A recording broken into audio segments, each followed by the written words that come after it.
हमारे चैनल में आपका स्वागत है।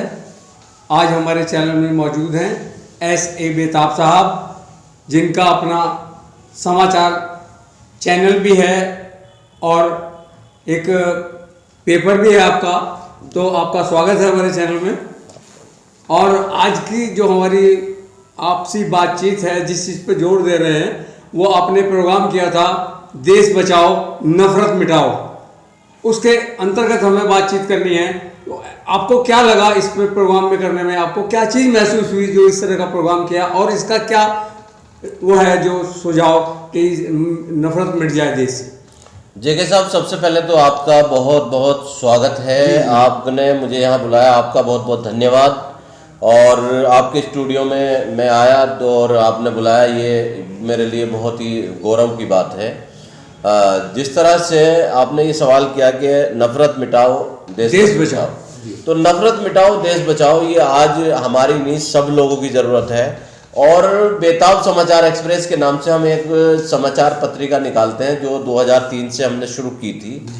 और अल्हम्दुलिल्लाह, अल्लाह का शुक्र है कि हम उसमें कामयाब है। जो स्लोगन हमने उस पर दिया था, हाँ, कि राष्ट्र प्रेम और सांप्रदायिक सौहार्द का मजबूत आधार। तो राष्ट्र प्रेम हमारे लिए सबसे पहले है और सांप्रदायिक सौहार्द बेहद ज़रूरी है, क्योंकि अगर सांप्रदायिकता होगी तो नफरत फैलेगी। और नफरत और विद्वेष ये जो है, ये इस तरह से समझो जैसे कि भट्टी जो है लकड़ी को खा जाती है, आग जो है लकड़ी को खा जाती है, इसी तरह के समाज के ताने बाने को नफरत मिटाने का काम करती है। इसको खा जाएगी जी, नफरत जो है ताने बाने को मिटाने का काम करती है। आपस में जो है नफरत, चाहे वो भाई की भाई से हो, परिवार की पड़ोसी से हो, परिवार में हो, पड़ोसी से हो, मोहल्ले में हो, और देश की देश से हो, और किसी कम्युनिटी की दूसरी कम्युनिटी से। आज हिंदू मुस्लिम नफरत का जो माहौल है, जो मॉब लिंचिंग हुई और दूसरी घटनाएं हुई, माइनॉरिटीज समाज के लोग या बहुसंख्यक समाज के लोग, उन्हें कहीं एक दूसरे से डरने की जरूरत नहीं है, बल्कि हम दोनों भाई हैं। जिस तरह एक बाजू है ये, ऐसी दूसरी बाजू है।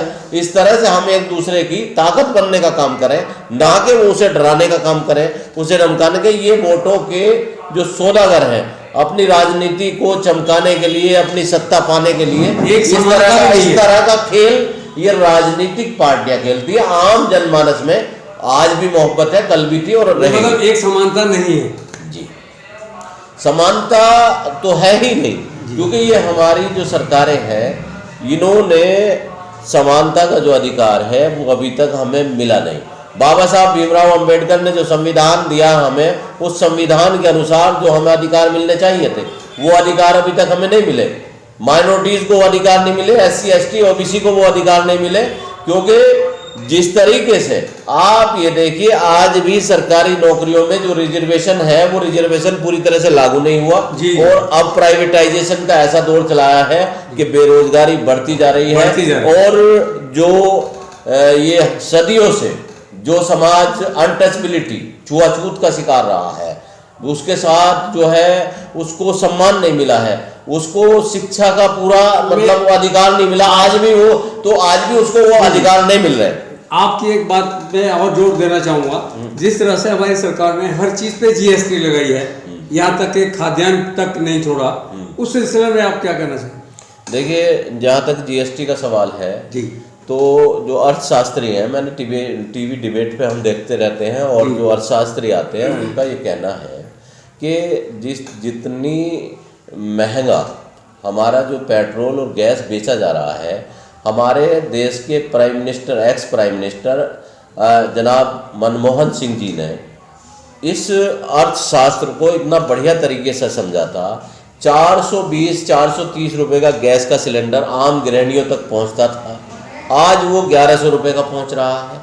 पेट्रोल इतना महंगा क्रूड ऑयल होने के बावजूद इंटरनेशनल लेवल पे, और वो 62-64 रुपए तक जो है पहुंच रहा था। मेरी बात तो पूरी होने दीजिए, मैं ये कहना चाह रहा हूँ, मैं बताना चाह रहा हूँ, ये चीज जो हुई है ये भी एक नफरत में शामिल हो रही है ना। मैं ये बता रहा हूँ, नफरत जो है वो नफरत, तो मैं बता रहा हूँ कि जब आदमी एक हताशा में होता है, निराशा में होता है, उसके पास रोजगार नहीं होगा, तो उसको, ये जो हमारा नौजवान है, उसे दिग्भ्रमित किया जा सकता है। जी उसे दूसरी तरफ लाया जा सकता है। तो ये कुछ नेतागण, कुछ पार्टियां वो इस तरह का काम कर रही हैं जिससे समाज विघटन की ओर जाता है और इससे समाज को या देश को लाभ नहीं होता।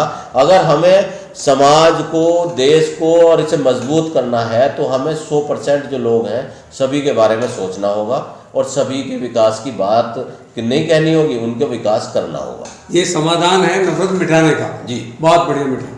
तो अभी आपने सुना हमारे ऐसे बेताब साहब, इन्होंने इतना अच्छा बताया कि इस हर चीज़ को सोच समझ कर चलना होगा नफरत मिटाने के लिए, देश को बचाना होगा। देखते रहे हमारा टीवी चैनल, और हमारा मकसद सिर्फ खबरें ही दिखाना नहीं, हमारा मकसद है खबरों के माध्यम से हम आपको सच्चाई पहुंचाएं, सच्चाई दिखाएं। देखते रहें हमारा चैनल। हमारे चैनल में आपका स्वागत है। कृपया लाइक व सब्सक्राइब